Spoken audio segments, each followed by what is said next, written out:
अस्सलाम वालेकुम। मैं इस वीडियो के अंदर आप लोगों को कॉस्मोस ब्लॉकचेन के बारे में प्रॉपर्ली गाइड करूंगा कि कॉस्मोस ब्लॉकचेन क्या है, किस तरह से करंटली क्रिप्टो मार्केट के अंदर काम कर रही है और किस तरह से ये one of the most important project है क्रिप्टो इंडस्ट्री के अंदर। उसके बारे में आप लोगों को प्रॉपर्ली इसी वीडियो के अंदर गाइड करूंगा।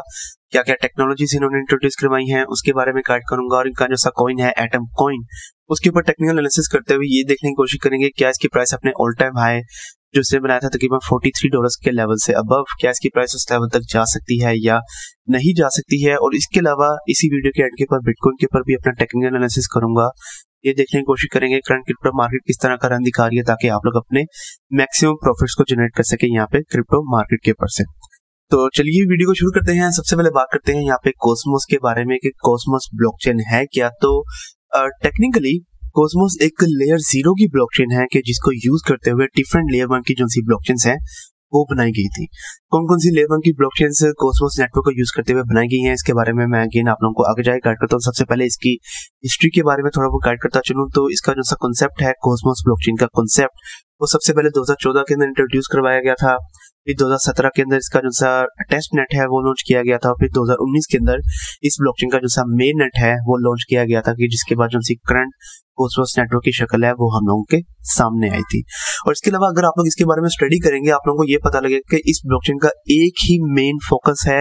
और वो है इंटेरोपैरेबिलिटी का फोकस। मतलब कि ये ब्लॉकचेन चाहती है कि ये डिफरेंट ब्लॉकचेन जो कि करंटली क्रिप्टो मार्केट के अंदर मौजूद हैं उसके दरमियान में जो सा फ्लो ऑफ इंफॉर्मेशन है वो बहुत इजीली करवा सके, क्योंकि जब तक कॉस्मोस ब्लॉकचेन लॉन्च नहीं की गई थी तब तक ये जो सी प्रॉब्लम थी ये काफी एक मेन प्रॉब्लम थी। मतलब कि डिफरेंट जो सी ब्लॉकचेन्स हैं वो आपस में फ्लो ऑफ इंफॉर्मेशन बिल्कुल भी नहीं कर सकती थी। लेकिन जब कॉस्मोस नेटवर्क ने अपना जो सा ये मेन फीचर है इंटेरोपैरेबिलिटी का फीचर, मतलब कि इनका जो सा मेन कॉन्सेप्ट था वो था हब एंड जोन्स का कॉन्सेप्ट जो कि उन्होंने इंट्रोड्यूस करवाया था। जब इन्होंने इस कॉन्सेप्ट को इंट्रोड्यूस करवाया था तो उसके बाद हम लोगों ने देखा था कि डिफरेंट ब्लॉकचेन्स के दरमियान में जो सा फ्लो ऑफ इंफॉर्मेशन है वो बहुत ईजी हो गया था। तो हब एंड जोन नेटवर्क में होता क्या है कि कॉस्मोस एज अ हब के तौर पे काम करता है और डिफरेंट जो सी ब्लॉकचेन्स हैं वो एज अ जोन्स काम करती हैं। मतलब कि लेट्स से अगर बाइनेंस ब्लॉकचेन ने इथेरियम ब्लॉकचेन के साथ कोई भी फ्लो ऑफ इंफॉर्मेशन करना है तो वो कॉस्मोस नेटवर्क को यूज करेंगे और फिर कॉस्मोस एज अ हब काम करेगा बाइनेंस ब्लॉकचेन और इथेरियम ब्लॉकचेन के दरमियान में, और फिर जो सभी फ्लो ऑफ इंफॉर्मेशन है वो ये दोनों ब्लॉकचेन्स आपस में बहुत इजीली कर सकती हैं। तो मेन जो सा फीचर है वो है इंटेरोपैरेबिलिटी का फीचर। और अगर ये कहा जाए कि कॉस्मोस एज अ ब्रिज काम कर रहा है डिफरेंट ब्लॉकचेन्स के दरमियान में तो ये भी गलत नहीं होगा। और जैसा कि मैंने आप लोगों को गाइड किया कि डिफरेंट लेयर 1 की जो सी ब्लॉकचेन्स है वो कॉस्मोस नेटवर्क को यूज करते हुए बनाई गई हैं, तो आप लोगों को ये बात जान के हैरानगी होगी कि बाइनेंस ब्लॉकचेन, इसके अलावा crypto.com, थॉर चेन, इसके अलावा लूना नेटवर्क भी जो सा है वो कॉस्मोस नेटवर्क को यूज करते हुए बनाया गया है। मतलब कि ये सब की सब जो सी ब्लॉकचेन्स हैं वो कॉस्मोस नेटवर्क को यूज करते हुए बनाई गई हैं। तो अगर ये कहा जाए कि Cosmos network is one of the most OG project of blockchain industry तो ये बिल्कुल भी गलत नहीं होगा। तो ये है कॉस्मोस नेटवर्क। अब अगर आगे चलते चले बात करते चले कि जो सी ब्लॉकचेन है ये काम किस तरह से कर रही है, तो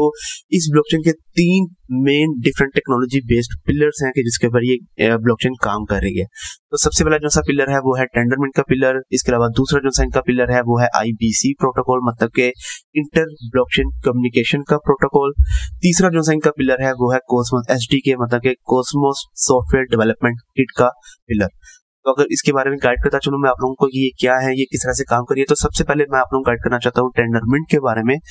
तो टेंडरमिंट की जो टेक्नोलॉजी है वो one of the most selling feature था कॉस्मोस नेटवर्क का। जैसा कि मैंने आप लोगों को गाइड किया है कि डिफरेंट जो सी ब्लॉकचेन्स है लेयर 1 की ब्लॉकचेन्स वो कॉस्मोस नेटवर्क को यूज करते हुए बनाई गई हैं, तो उन्होंने टेंडरमिंट की जो सी टेक्नोलॉजी है उसको यूज किया था। तो टेंडरमिंट टेक्नोलॉजी के अंदर क्या होता है कि अगर आप लोगों ने भी अपनी कोई डिफरेंट ब्लॉकचेन को इंट्रोड्यूस करवाना है, आप लोग चाहते हैं कि आप लोग अपनी खुद की एक नई ब्लॉकचेन को इंट्रोड्यूस करवाएं, तो आप लोगों को ऑफ कोर्स बिल्कुल स्क्रैच से जो सी कोडिंग है उसको शुरू करना पड़ेगा। लेकिन अगर आप लोग यहाँ पे टेंडरमिंट की जो सी टेक्नोलॉजी है कॉस्मोस नेटवर्क की अगर आप लोग उसको यूज करते हैं तो आप लोगों को बिल्कुल स्क्रैच से अपनी जो सी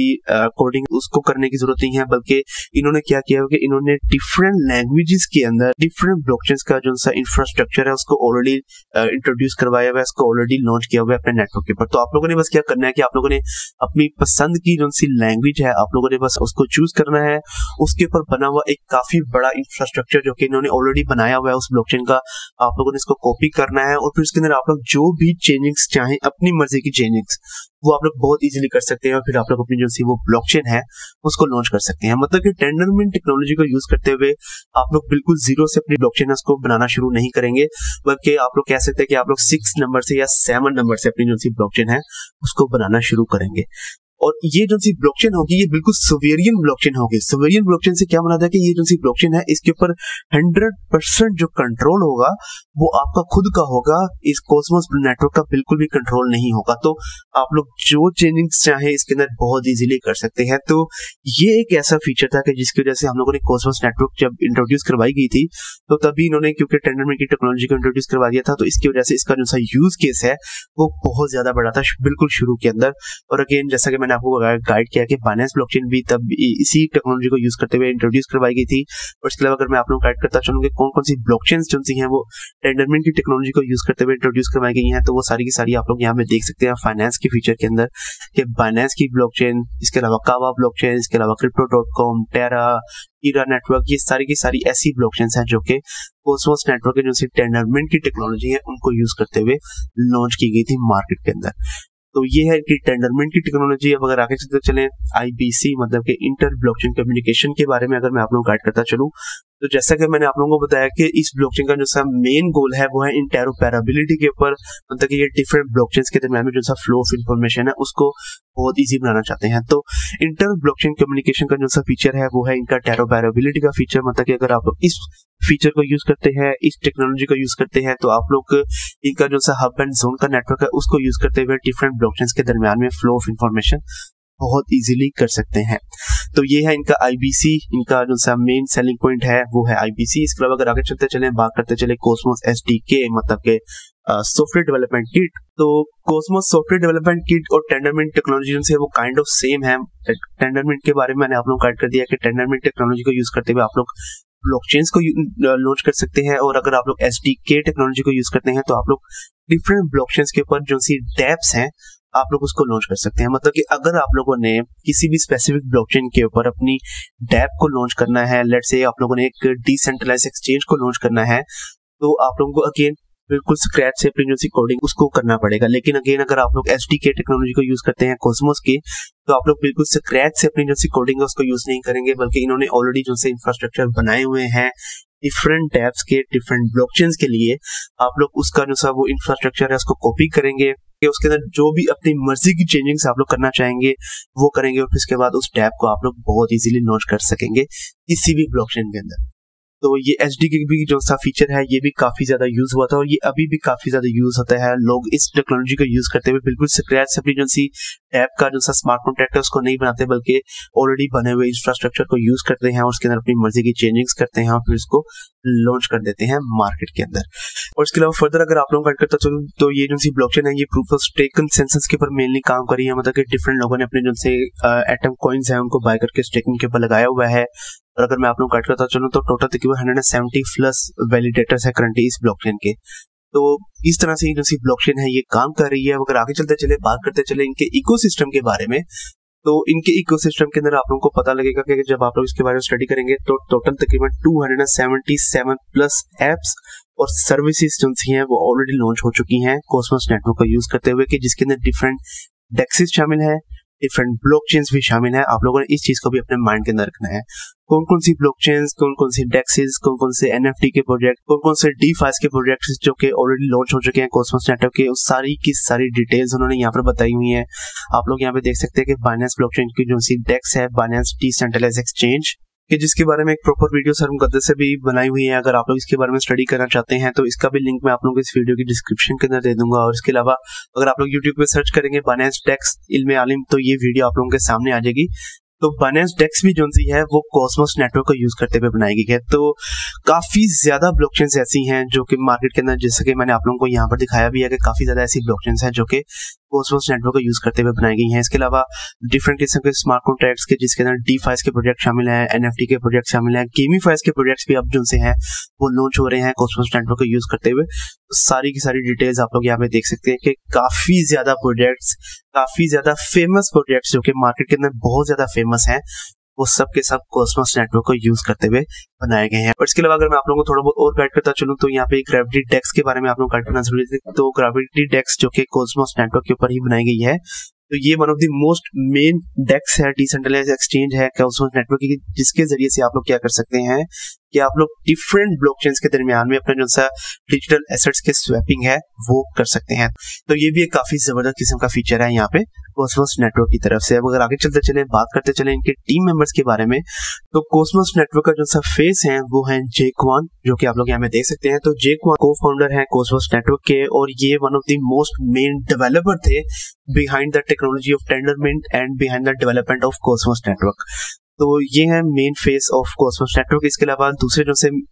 मेन टीम मेंबर है इनके वो है इथन ब्यूशमैन, और ये भी वन ऑफ द को फाउंडर थे कॉस्मोस नेटवर्क के। और इसके अलावा ये थे सीटीओ, मतलब के chief technology officer of Cosmos network. तो अगर ये बात कही जाए कि जो क्वान और इथन ब्यूशमैन इन दोनों ने मिलकर इस ब्लॉकचेन को इंट्रोड्यूस करवाया था, इस ब्लॉकचेन के ऊपर काम करना शुरू किया था 2014 के अंदर, तो ये बात बिल्कुल भी गलत नहीं होगी। और ये दोनों ही वो लोग हैं कि जिन्होंने टेंडरमिंट कंपनी, जो कि कॉस्मोस नेटवर्क की पेरेंट कंपनी है, उसको बनाया था। तो इसीलिए ये दोनों मेन टीम मेंबर्स हैं इस ब्लॉकचेन के। अब अगर आगे चलें और बात करते चलें कंपेटिटर्स के बारे में, तो कॉस्मोस नेटवर्क का जो सा मेन कंपेटिटर है वो है पोल्काडॉट। क्योंकि पोल्काडॉट के बारे में भी अगर आप लोगों ने स्टडी किया होगा तो आप लोगों को पता चलेगा कि उस ब्लॉकचेन का भी जो सा मेन फोकस है वो है इंटेरोपरेबिलिटी के ऊपर, मतलब कि वो भी डिफरेंट ब्लॉकचेन्स के दरमियान में जो सा फ्लो ऑफ इंफॉर्मेशन है उसको बहुत इजी करना चाहते थे। तो कॉस्मोस नेटवर्क का जो सा मेन कंपेटिटर है वो है पोल्काडॉट। अब इन दोनों के दरमियान में क्या क्या डिफरेंसेस है, अगर उसके बारे में आप लोगों को गाइड करता चलूं, तो पोल्काडॉट के बारे में आप लोगों को पता होगा कि पोल्काडॉट ने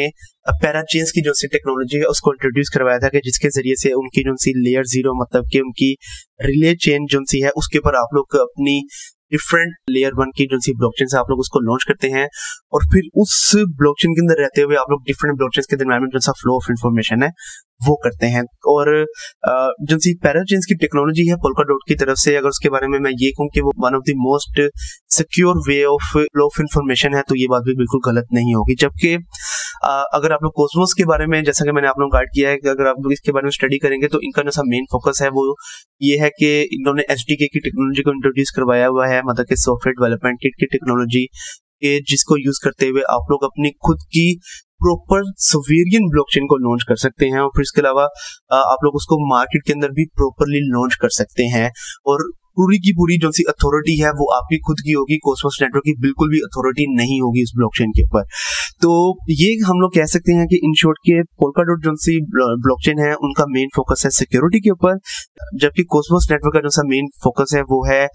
इंडिपेंडेंस के ऊपर और कनेक्टिविटी के ऊपर। क्योंकि जब आप लोग अपनी जो सी सोवेरियन ब्लॉकचेन है उसको लॉन्च कर देंगे इनकी टेंडरमिंट टेक्नोलॉजी को यूज करते हुए, फिर उसके बाद ऑफ कोर्स आप लोग इनकी जो सी आईबीसी की टेक्नोलॉजी है उसको यूज करते हुए डिफरेंट ब्लॉकचेन्स के दरमियान में फ्लो ऑफ इंफॉर्मेशन भी बहुत इजीली कर सकते हैं। तो पोल्काडॉट मेन कंपेटिटर है यहाँ पे कॉस्मोस नेटवर्क का। और करंटली अगर आप लोग इन दोनों के दरमियान में देखेंगे कि करंटली सबसे ज्यादा हाइप किसकी है, तो वो आप लोगों को पता है कि करंट जो सी हाइप है वो ज्यादा हाइप है पोल्काडॉट की एज कम्पेयर टू कॉस्मोस। और कॉस्मोस नेटवर्क को लोग इतना ज्यादा अभी यूज नहीं कर रहे हैं, लेकिन कॉस्मोस नेटवर्क जो है वो ओजी प्रोडक्ट है, मतलब कि सबसे पहले इंटेरोपरेबिलिटी का जो सा फीचर है वो कॉस्मोस नेटवर्क ने इंट्रोड्यूस करवाया था, वो पोल्काडॉट ने इंट्रोड्यूस नहीं करवाया था। तो आप लोग इसको बिल्कुल भी साइन ऑफ नहीं कर सकते हैं। आप लोगों को अगर ये लगता है कि अब कॉस्मोस नेटवर्क की जो सी जगह है वो पोल्काडॉट ले लेगा, तो ये बात बिल्कुल गलत है, क्योंकि काफी ज्यादा अगेन ऐसी ब्लॉकचेन्स है जो कि कॉस्मोस नेटवर्क को यूज करते हुए बनाई गई हैं। तो कॉस्मोस नेटवर्क अभी भी एक ओजी प्रोडक्ट है, और फ्यूचर के अंदर भी मैं ये चीज देख सकता हूँ कि इसका जो सा यूज केस है वो ज्यादा ही होगा। अब अगर आगे चलते चले बात करते चले इनका जो सा कॉइन है एटम कॉइन उसके बारे में, तो सबसे पहले अगर इसका यूज केस मैं आप लोगों को बताता चलूं तो one of the most main जो सा यूज केस है वो गवर्नेंस के अंदर। अगर आप लोगों ने इसकी इस ब्लॉकचेन की गवर्नेंस के अंदर शामिल होना है तो आप लोगों को अपना जो सा एटम कॉइन है उसको स्टेकिंग के ऊपर लगाना पड़ेगा, और फिर आप लोग इनके जो से गवर्नेंस है उसके अंदर शामिल हो सकते हैं। और फिर इसके अलावा स्टेकिंग एंड सिक्योरिंग, जब भी आप लोग इनका जो सा कॉइन है उसको स्टेकिंग के ऊपर लगाते हैं तो आप लोग नेटवर्क ऑफ कोर्स सिक्योर कर रहे हैं, क्योंकि आप लोग इनके जैसे वैलिडेटर्स हैं वो बन सकते हैं। और फिर इसके अलावा फीस के तौर पे जितनी भी ट्रांजैक्शंस होती हैं कॉस्मोस ब्लॉकचेन की में, उसके अंदर जितनी भी फीस डिडक्ट होती है वो एटम कॉइन के जरिए से होती है। और उसके अलावा जब भी आप लोगों ने फ्लो ऑफ इंफॉर्मेशन करना है डिफरेंट ब्लॉकचेन्स के दरमियान में, तो उसके लिए भी आप लोगों को जो सी फीस पे करनी पड़ेगी वो एटम कॉइन के अंदर करनी पड़ेगी। तो ऑफ कोर्स इनका जो सा कॉइन है उसका जो सा यूज केसेस है वो बहुत ज्यादा है। लेकिन एक चीज आप लोगों ने अपने माइंड के अंदर ये रखनी है, जब आप लोग यहाँ पे कॉइन मार्केट कैप के ऊपर आएंगे तो तब आप लोग यहाँ पे देखेंगे तो आप लोगों को पता लगेगा कि इन्होंने यहाँ पे सिर्फ और सिर्फ इसकी सर्कुलेशन सप्लाई के बारे में बताया हुआ है, जो कि है तकरीबन 286 मिलियन कॉइन्स। लेकिन इन्होंने यहाँ पे इसकी जो टोटल सप्लाई है उसके बारे में नहीं बताया हुआ। वो क्यों नहीं बताया हुआ? क्योंकि currently atom coin one of the most inflationary coin है मार्केट के अंदर, और हर साल तकरीबन 14% नया एटम कॉइन जो है वो इनकी टोटल सर्कुलेशन सप्लाई के अंदर ऐड होता है in the shape of staking rewards. मतलब कि जितने भी स्टेकर्स हैं उनको रिवॉर्ड देने के लिए तकरीबन नया 14% जो सा एटम कॉइन है वो दोबारा से मिंट किया जाता है और वो फिर टोटल सर्कुलेशन सप्लाई के अंदर ऐड किया जाता है। तो अभी तक एटम कॉइन एक काफी ज्यादा एक इन्फ्लेशनरी कॉइन है, और हम लोगों ने ये देखा है कि जब भी एक कॉइन काफी ज्यादा इन्फ्लेशनरी कॉइन होता है तो उसकी वजह से इसकी जो सी प्राइस है वो वक्त के साथ साथ कम होती जाती है। लेकिन अगर मैं आप लोगों को थोड़ा बहुत गाइड करता चलूं तो कॉस्मोस ने पहले इंट्रोड्यूस तो करवा दिया हुआ है कि इन्होंने जो है वो जब ये लोग अपनी जो सी नेक्स्ट मेन अपडेट है उसको लॉन्च करेंगे तो फिर इनका जो सा कॉइन है ये एटम कॉइन ये इन्फ्लेशनरी कॉइन की बजाय एक डिफ्लेशनरी कॉइन बन जाएगा। और जब ये एक डिफ्लेशनरी कॉइन बनेगा तो तब हम लोग ये बात कह सकते हैं कि इसकी जो सी प्राइस है वो बहुत ज्यादा पंप करेगी। और ये चीज मैं बिल्कुल कह सकता हूँ, ये बिल्कुल भी एक फाइनेंशियल एडवाइस नहीं है आप लोग, ये सिर्फ और सिर्फ मेरा एनालिसिस है। वो ये है कि जैसा कि मैंने आपको बताया कि इसका जो सा यूज केस है वो बहुत ज्यादा है, और फ्यूचर के अंदर हम लोग देखेंगे कि इस ब्लॉकचेन का जो सा यूज केस है वो और भी ज्यादा होगा। और जब ये लोग अपने जो से इस कॉइन को एक डिफ्लेशनरी कॉइन बना देंगे तो तब हम लोग देखेंगे गेन्स की प्राइस काफी ज्यादा पंप करेगी। और most probably next bull market के अंदर मुझे ये लगता है कि इसकी जो सी प्राइस है वो वाकई में अपने ऑल टाइम हाई जैसे मैं $43 के लेवल के ऊपर वहां तक जा सकती है। अगेन ये किसी भी किस्म की फाइनेंशियल एडवाइस नहीं है आप लोगों को, ये सिर्फ और सिर्फ मेरा एक तज्जिया है जो कि मैंने आप लोगों के साथ शेयर किया है। अब अगर आगे चलते चलें और एटम कॉइन के ऊपर अपना टेक्निकल एनालिसिस करता चलूं तो करंटली आप लोग देख सकते हैं कि ये ट्रेड हुआ था $10.3 के ऊपर, और लास्ट टाइम जब मैंने इसके ऊपर वीडियो बनाई थी तब ये तकरीबन $8 के लेवल के ऊपर ट्रेड हो रहा था। तो अगर तो आप लोगों ने तब भी इसके ऊपर एंट्री ली होगी तो अभी तक आप लोग के काफी अच्छा प्रॉफिट जो है वो जनरेट हो गया होगा, मतलब डबल आप लोगों का प्रॉफिट जो है वो जनरेट हो गया होगा। लेकिन अब इसके ऊपर नए सपोर्ट एंड रेजिस्टेंस लेवल्स अगर आप लोगों को यहाँ पे लगा के दिखाता चलूं तो जो सा करंट सपोर्ट लेवल बन रहा है कॉस्मोस का वो बन रहा है तकरीबन $10.3 के ऊपर, और इसका जो सा करंट रेजिस्टेंस लेवल है वो मेनली बना है तकरीबन $10.5 के ऊपर। इसके अगर आगे चलते चले इसके जो से नेक्स्ट रेजिस्टेंस लेवल्स है वो भी अगर आप लोगों को यहाँ पे लगा के दिखाता चलूं तो एक इसका मेन रेजिस्टेंस लेवल है 10.7, फिर तकरीबन $11 के ऊपर। अगर इसकी प्राइस इससे भी अबव जाती है तो ये सारे के सारे जो से लेवल्स हैं ये ऐसा मेन रेजिस्टेंस के तौर पे काम करेंगे यहाँ पे एटम कॉइन के लिए। तो ये सारे के सारे हो जाएंगे रेजिस्टेंस लेवल्स के अलावा सपोर्ट लेवल्स की बात कर लीजिए तो इसका जो सा एक सपोर्ट लेवल बनेगा अगर इसकी प्राइस नीचे आती है फिर इसके चांसेस हैं अभी भी, तो वो बनेगा तकरीबन $10.3 के ऊपर। फिर इसके अलावा तकरीबन $10 का भी जो सा लेवल है वो एक साइकोलॉजिकल सपोर्ट के तौर पे काम करेगा यहाँ पे एटम कॉइन के लिए, और इसके अलावा बाकी के जो सपोर्ट लेवल्स हैं वो ऑलरेडी लगे हुए हैं यहाँ पे एटम कॉइन के ऊपर। तो एक तो ये हो गया। इसके अलावा एक डेली टाइम फ्रेम के ऊपर, एक बड़े टाइम फ्रेम के ऊपर मैं आप लोगों को यहाँ पे एक काफी बड़ी जो सी एक असेंडिंग ट्रायंगल बन रही है एटम के ऊपर, एटम कॉइन के ऊपर, वो भी आप लोगों को यहाँ पे दिखाना जरूरी है। तो अगर आप लोग यहाँ पे देखेंगे तो तकरीबन ये वाला जो सा लेवल है ये सारा का सारा एज अ मेन रेजिस्टेंस के तौर पे काम कर रहा है एटम कॉइन के लिए। जब भी एटम कॉइन की प्राइस इस लेवल तक आती है तो यहाँ से नीचे की तरफ बाउंस बैक करती है एटम की प्राइस, और इनका जो सा एक मेन सपोर्ट लेवल है वो आप लोग कह सकते हैं कि वो है तकरीबन $10.1 के ऊपर। तो अगर तो एटम कॉइन आप लोग कह लें कि अगले तकरीबन 10 से 15 दिन तक अपनी असेंडिंग ट्रायंगल को होल्ड करके रखता है, अपना जो सा मेन सपोर्ट लेवल है $10.1 का लेवल, अगर उसको होल्ड करके रखता है तो हम लोग देखेंगे काफी बड़ा पंप जो है वो आ सकता है नेक्स्ट मंथ के शुरू के अंदर, और फिर इसकी जो प्राइस है वो हम लोगों को एक काफी अच्छा पंप करता हुआ दिखाई दे सकती है। तकरीबन $11 के लेवल तक हम लोग इसकी जो प्राइस है उसको जाता हुआ देख सकते हैं। लेकिन अगेन उसके लिए जरूरी है कि एटम कॉइन सो फार अपना जो सपोर्ट लेवल है तकरीबन $10.1 का सपोर्ट लेवल उसको होल्ड करके रखे, और अपनी जो सी ये रेजिस्टेंस लेवल की लाइन है इसको तोड़े और इससे अबव अपनी जो सी कैंडल्स है डेली टाइम फ्रेम के ऊपर उसको बंद करना शुरू करे। तो जब एटम कॉइन अपनी जो सी डेली टाइम फ्रेम के ऊपर कैंडल्स इससे अबव बंद करके इसको एज अ सपोर्ट के तौर पर यूज करना शुरू कर देगा तो फिर उसके चंद दिनों के बाद हम लोग काफी अच्छा पंप जो है वो एक्सपेक्ट कर सकते हैं एटम कॉइन की प्राइस के अंदर। सो फार अगर इसके अनुसार करंट कंसोलिडेशन लेवल अगर आप लोगों को पता चलूं तो तकरीबन $10.3 से लेकर $10.5 के दरमियान में करंटली ये ट्रेड हो रहा है। तो आप लोग इसी लेवल के दरमियान में अपने जो से एंट्री पॉइंट्स हैं उसको लेके अपने जो से एग्जिट पॉइंट्स करके अपने काफी अच्छे प्रॉफिट्स को भी जनरेट कर सकते हैं। और इसके अलावा क्या आप लोगों ने इसके ऊपर अपनी लॉन्ग टाइम फ्रेम के लिए इन्वेस्टमेंट करनी है या नहीं करनी है वो आप लोगों का फैसला है। मैंने इस प्रोजेक्ट के बारे में फंडामेंटली आप लोगों को प्रॉपर्ली गाइड कर दिया है कि ये क्या है, किस तरह से काम कर रहा है, फ्यूचर के अंदर हम लोग क्या एक्सपेक्ट कर सकते हैं इसके बारे में, वो प्रॉपर्ली मैंने आप लोगों को गाइड कर दिया है। तो अब इसके ऊपर लॉन्ग टाइम फ्रेम के लिए इन्वेस्टमेंट करना वो आप लोगों का फैसला है। अगर आप लोगों ने करनी है तो मैं आप लोगों को रिकमेंड ये करूंगा कि अगर तो इसकी प्राइस आप लोगों को $10 से नीचे मतलब के $9 के लेवल के ऊपर मिल जाती है तो फिर आप लोग इसके ऊपर अपनी लॉन्ग टाइम फ्रेम के लिए इन्वेस्टमेंट कर सकते हैं। और फिर नेक्स्ट बुल मार्केट के अंदर अगले 2 से 3 साल के अंदर आप लोग अपना एक काफी अच्छा प्रॉफिट जनरेट कर लेंगे यहाँ पे एटम कॉइन के ऊपर से। इसके अलावा अगर आगे चलते चले, अब अगर यहाँ पे टेक्निकल एनालिसिस करते चले बिटकॉइन के ऊपर, तो लास्टली जब मैंने बिटकॉइन के ऊपर वीडियो बनाई थी हम लोगों ने देखा था कि ये अपनी जो सी ये डिसेंडिंग ट्रायंगल है इससे अबव ट्रेड हो रहा था। इसकी जो सी प्राइस है वो तकरीबन $27,000 के लेवल के ऊपर ट्रेड हो रही थी। और मैंने आप लोगों को गाइड किया था कि बहुत जरूरी है कि वो अपने जो से ये डायगोनल सपोर्ट लेवल की लाइन है इसको होल्ड करके रखे। लेकिन अब हम लोगों ने देखा है कि इससे नीचे आ गई है इसकी वैल्यू, करंटली ये ट्रेड होती है $26,700 के ऊपर। इसके अलावा एक बड़े टाइम फ्रेम के ऊपर मतलब कि डेली टाइम फ्रेम के ऊपर एक हेड एंड शोल्डर का पैटर्न बना है यहाँ पे बिटकॉइन के ऊपर जिसके बारे में आप लोगों को गाइड करना जरूरी है। तो जब आप लोग डेली टाइम फ्रेम के ऊपर बिटकॉइन का चार्ट ओपन करेंगे तो आप लोग यहाँ पे देखेंगे कि इस लेवल के ऊपर इसका ये है लेफ्ट शोल्डर, ये है इसका हेड और ये है इसका राइट शोल्डर। तो जब भी किसी भी कॉइन के अंदर हेड एंड शोल्डर का पैटर्न बनता है तो इसके अंदर हम लोग देखते हैं कि इसकी जो सी प्राइस है वो नीचे डंप कर सकती है। और कितनी प्राइस इसकी डंप कर सकती है अगर उसके बारे में आप लोग गाइड करता चलूं तो करंटली जो सा मेन रेजिस्टेंस लेवल है यहाँ पे बिटकॉइन का वो है $27,500 के ऊपर।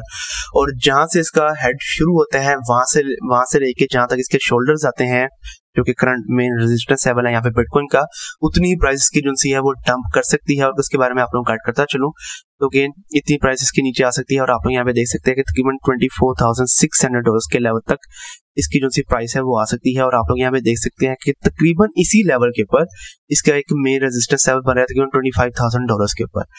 तो करंटली अगर मैं आप लोगों को यहाँ पे इसकी डेली टाइम फ्रेम के ऊपर 100 सिंपल मूविंग एवरेज की लाइन को ऑन करके दिखाता चलूं तो आप लोग यहाँ पे देख सकते हैं कि डेली टाइम फ्रेम के ऊपर इस वक्त बिटकॉइन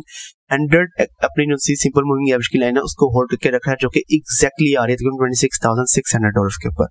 तो अगर तो बिटकॉइन 100 सिंपल मूविंग एवरेज की लाइन को होल्ड करके रखते हैं और यहीं से अगर इसकी प्राइस ऊपर की तरफ बाउंस बैक करती है तो हम लोग देखेंगे कि अगले चंद दिनों के इसकी जो सी प्राइस है वो $28,000 के लेवल तक भी आप लोगों को दिखाई दे सकती है। लेकिन अगर ये अपने जो सी 100 सिंपल मूविंग एवरेज की लाइन है इसको तोड़ देता है और डेली टाइम फ्रेम के ऊपर अगर इसकी जो सी कैंडल्स है वो 100 सिंपल मूविंग एवरेज की लाइन को एज अ रेजिस्टेंस के ऊपर तौर पे यूज करना शुरू कर देती हैं तो आप लोग एक्सपेक्ट कर सकते हैं कि इसकी जो सी प्राइस है वो आप लोगों को एक बार दोबारा से तकरीबन $25,000 से लेकर $24,500 तक का जो सा एक लेवल है वहां तक भी आती हुई दिखाई दे सकती है। तो अगेन इस चीज को आप लोगों ने अपने माइंड के अंदर रखना है। 100 सिंपल मूविंग एवरेज की लाइन डेली टाइम फ्रेम के ऊपर आप लोगों ने इसके ऊपर इसको देखते रहना है। जैसे अगर ये टूटेगी तो आप लोग एक्सपेक्ट कर सकते हैं कि बिटकॉइन की जो सी प्राइस है वो आप लोगों को डंप होती हुई दिखाई देगी। तो सो फार इसका जो सा करंट कंसोलिडेशन लेवल है वो है तकरीबन $26,500 से लेके तकरीबन $27,000 का लेवल। और इसी तरह से सो फार हम लोग को साइड बाय साइड रन दिखाता हुआ नजर आ रहा है। तो इसी कंसोलिडेशन लेवल के दरमियान में आप लोग अपने एंट्री पॉइंट्स और एग्जिट पॉइंट्स करके अपने मैक्सिमम प्रॉफिट्स को जनरेट कर सकते हैं यहाँ पे बिटकॉइन के ऊपर से। तो ये थी मेरी आज की वीडियो। तो होपफुली आप लोगों को आइडिया होगा कि आप लोगों ने किस तरह से अपने प्रॉफिट्स को जनरेट करना है यहाँ पे बिटकॉइन और एटम कॉइन के ऊपर। और इसके अलावा नेक्स्ट वीडियो के अंदर मैं आप लोगों को किस ब्लॉकचेन के बारे में प्रॉपर्ली गाइड करूँ उसके बारे में आप मुझे नीचे कमेंट सेक्शन के अंदर बताएं। तब तक के लिए आप मुझे इजाजत दीजिए। अल्लाह हाफिज।